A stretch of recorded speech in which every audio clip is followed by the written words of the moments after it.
Take Kleenex with you. It's natural.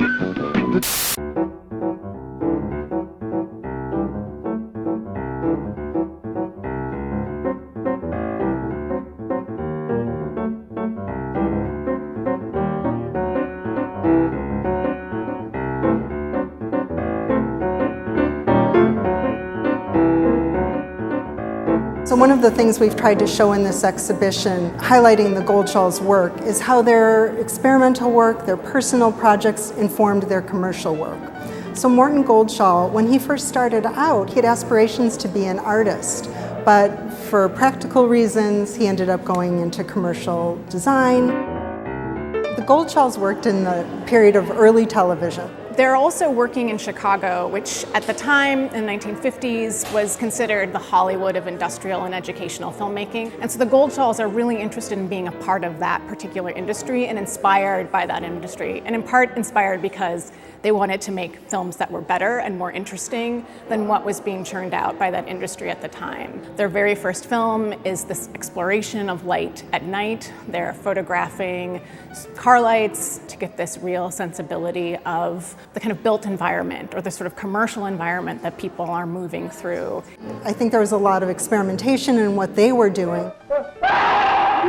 That translated into capturing viewers' attention. So while audiences may not have been aware that the work was by the Goldshолls, it kept them riveted to the television set so they'd want to see the ad.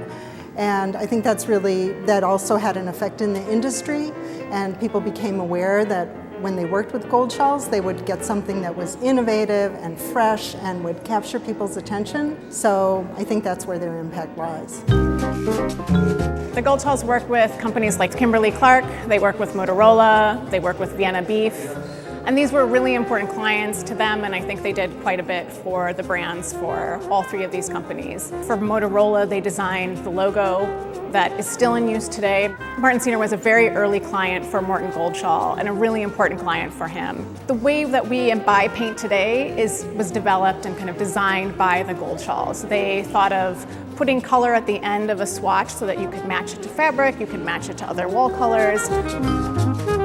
They took the aesthetic of the Bauhaus, which of course had international importance, but had a strong base right here in Chicago, and brought it into the American living room by taking those ideas and bringing them into advertising at a time in the United States when Chicago was on the rise as one of the great capitals of new consumer culture. The fact that the Goldshолls were interested in art and different kinds of avant-garde movements, this informed their practice as commercial designers. So there's actually a great fluidity between what they're doing as professional commercial designers and their work as artists.